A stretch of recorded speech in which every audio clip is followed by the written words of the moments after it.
Hi అండి అందరికీ. ఈరోజు మనం ఇంట్లోనే హోటల్ స్టైల్ బిర్యానీ ఎలా తయారు చేద్దామో చూద్దాం. చికెన్ బిర్యానీ చేస్తున్నా ఈరోజు. సండే అంటేనే నాన్ వెజ్ కదండి. ఖచ్చితంగా ఆ రోజు ఏదైనా ఒకటి నాన్ వెజ్ లేకుండా అస్సలు అన్నం తినబుద్ధి కాదు నాకైతే. మీరు కూడా అలానేనా? నాకైతే కామెంట్లో చెప్పండి. ఇప్పుడైతే ప్రాసెస్లోకి వెళ్ళిపోదాం.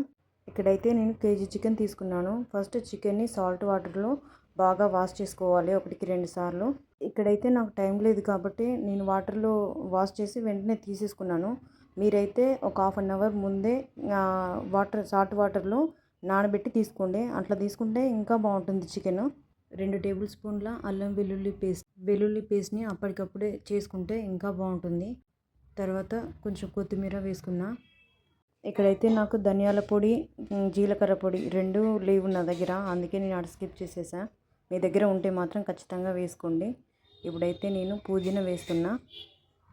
తర్వాత ఫ్రైడ్ ఆనియన్స్, అంటే నేను సగమే వేస్తున్నా ఎందుకంటే మిగతా సగం దమ్ చేసేటప్పుడు వేయాలి కదా అని చెప్పి. తర్వాతనైతే నెయ్యి వేస్తున్నా ఇప్పుడు. అంటే నెయ్యి ఒక దాదాపు 4 టేబుల్స్ వేసుకుంటే బాగుంటుంది. తర్వాత ఇప్పుడు మ్యారినేట్ చేసుకోవాలి, మొత్తము అంతా నీట్గా కలుపుకోవాలి ముక్కలకు బాగా పట్టేలాగా. మనం ఎంత బాగా కలుపుకుంటే మసాలాలు అంత బాగా చికెన్కి బాగా పడతాయి అన్నట్టు. తర్వాత ఒక నిమ్మకాయనైతే ఇందులో పిండుతున్నాను, అంటే ఒక నిమ్మకాయ మొత్తం ఫుల్గా. అంటే నేను తీసుకుంది చిన్న సైజు లెమన్ అన్నమాట, అందుకే ఒకటి ఫుల్గా వేసేదాను. మీరైతే పెద్దవైతే ఒకటి వేసుకోండి, అంటే ఒకటి సగం అదొకటి వేసుకోండి. ఎందుకంటే మరీ పుల్లగా ఉంటే బాగుండదు కదా, మనం ఆల్రెడీ పెరుగు కూడా యాడ్ చేస్తాం కాబట్టి. ఇప్పుడైతే నేను కారం వేస్తున్నా, అది కూడా 2 టేబుల్స్. ఇంకెక్కువగా స్పైసీనెస్ కావాలనుకున్న వాళ్ళైతే ఇంకొక స్పూను వేసుకోండి. తక్కువ తినే వాళ్ళైతే ఇంకొక స్పూన్ తగ్గించుకొని వేసుకోండి. ఇప్పుడైతే నేను పసుపు వేసుకుంటున్నాను, అంటే కొంచెం సరిపోయేంత కొంచెం పసుపు అయితే నేను తీసుకున్నా. అంటే ఒక హాఫ్ స్పూన్ తీసుకుంటే సరిపోతుంది పసుపు. అందులోటి ఎక్కువ కూడా తీసుకోవద్దు, బాగుండదు. గరం మసాలా వేస్తున్నా ఇప్పుడు. ఒక స్పూన్ మాత్రమే వేస్తున్నా, ఎందుకంటే ఇది ఎండాకాలం కదా, గొంతు మండిపోతుంది తినేటప్పుడు మాత్రం. అందుకే నేను స్పైసీనెస్ ఆల్రెడీ నేను కొంచెం కారం ఎక్కువ వేసాను కాబట్టి మసాలా తక్కువ వేసుకున్నా. ఇప్పుడైతే సాల్ట్ యాడ్ చేసుకున్నా, అది కూడా టేస్ట్కి తగ్గట్టుగా చూసుకొని వేసుకోండి. తర్వాత నేను పెరుగు 1/2 కేజీ పెరుగు తీసుకున్నాను. మీరు 1/2 కేజీ తీసుకున్నా పర్లేదు, కానీ నాకైతే ఒక 1/2 కేజీ సరిపోతుంది అనిపించింది. ఇదంతా చికెన్కి పట్టేలాగా మంచిగా కలుపుకోండి మొత్తము. ఆ తర్వాత ఇప్పుడు ఊరగల మసాలా మొత్తం వేస్తున్నాను. ఇవన్నీ వేసుకున్న తర్వాత మొత్తం నీట్గా మంచిగా అంతా కలిసేలాగా 1-4 సార్లు కలుపుకోండి. అది మొత్తం మసాలాలు కరెక్ట్గా చికెన్కి పడితేనే టేస్ట్ బాగుంటుంది. తర్వాత ఇక్కడైతే కాసేపు రెస్ట్ ఇద్దాం. కాసేపు అయితే నేను పక్కన పెట్టేశాను. అది కూడా ఎంత టైం కాదు, ఒక 10 మినిట్స్ మాత్రమే నేను పక్కన పెట్టేసాను. తర్వాత స్టార్ట్ చేశాను ప్రాసెస్ మళ్ళీ. ఒక గిన్నెలో 1 లీటర్ 2 లీటర్స్ వాటర్ తీసుకోండి.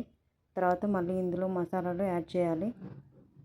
యాడ్ చేసిన తర్వాతనైతే నేను ఒక స్పూన్, అంటే ఒక హాఫ్ స్పూన్ అల్లం వెల్లుల్లి పేస్ట్ వేసాను. తర్వాత రుచికి సరిపడా సాల్ట్, అంటే మనం ఆల్రెడీ చికెన్లో వేసాం కదా అదే సాల్ట్. మళ్ళీ ఎక్కువైపోతుంది సాల్ట్, కొంచెం అడ్జస్ట్ చేసుకొని చూసుకొని వేసుకోండి. తర్వాత ఆనియన్స్ ఏవైతే నేను ఫ్రై చేసానో అదే నూనె ఇప్పుడు ఇందులో, అంటే రైస్లో ఇక్కడ నేను చికెన్ కొంచెం ఉడకబెడుతున్నాను, ఎందుకంటే చికెన్ కొంచెం గట్టిగా ఉంది, అందుకని నేను ఉడకబెడుతున్నాను ముందే. దమ్ చేసేయడానికి ముందే నేను ఉడకబెడుతున్నా. అదే ఆయిల్ని ఇందులో ఇప్పుడు వాటర్లో రెండిట్లో యాడ్ చేశాను. నేనైతే నెయ్యి కూడా వేసుకోవచ్చు, కాకపోతే నేనైతే ఆయిల్ ఉంది కదా అని చెప్పి వేస్ట్ కావద్దని వేసాను. ఇప్పుడైతే ఒక 10 మినిట్స్ అట్లా ఉడికించుకున్నా. నాకైతే ఇటు చికెన్ రెడీ అయిపోయింది, ఇటు వాటర్ కూడా బాగా బాయిల్ అయిపోయాయి. ఇప్పుడైతే నేను రైస్ని హాఫ్ అన్ అవర్ ముందే నానబెట్టేశాను. ఇప్పుడైతే వాటర్ తీసి అందులో వేస్తున్నా. నేనైతే ముందే నానబెట్టుకున్నాను, కాకపోతే అది కూడా కొంచెం చిన్న క్లిప్ మిస్ అయిపోయింది అక్కడక్కడ, కొంచెం అడ్జస్ట్ చేసుకోండి ప్లీజ్. ఇప్పుడు రైస్ అయితే కుక్ అయిపోయాయి, అందుకని చెప్పి అందులో ఉన్న వాటర్ తీసేసి దమ్ వేస్తున్నా. ఇప్పుడైతే నేను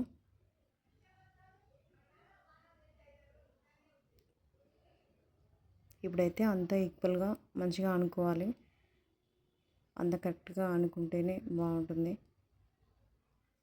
అన్నం మరీ మెత్తగా ఉడకొద్దండి, 70% ఉడికితే చాలు. ఇప్పుడైతే పైన నేను కొత్తిమీర వేస్తున్నా, తర్వాత పుదీనా. తర్వాత నెయ్యి వేసుకొని తర్వాత ఫుడ్ కలర్ ఉంటే ఫుడ్ కలర్, లేకపోతే ఈ కుంకుమ పువ్వు ఉంటుంది కదండి, కుంకుమ పువ్వుని కొంచెం పాలల్లో అయినా వాటర్లో అయినా కలుపుకొని పైనుంచి వేస్తే బాగుంటుంది. కానీ నా దగ్గర అవైలబుల్ లేదు కుంకుమ పువ్వు, అందుకే నేను ఫుడ్ కలర్ యాడ్ చేస్తున్నా పైనుంచి.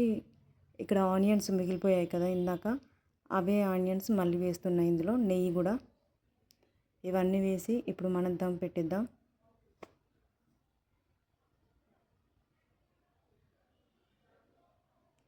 బిర్యానీ దమ్ అయ్యేటప్పుడు వచ్చే స్మెల్ని చూడండి, దాంతోనే సగం ఆకలి తీరిపోతుంది నాకైతే.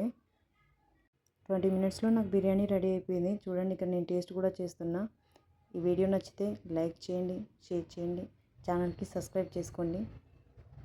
ఇక్కడైతే నేను బిర్యానీని అయితే మామూలుగా ఆస్వాదించుకుంటూ తినట్లేను, అంత బాగుంది biryani. Thank you for watching.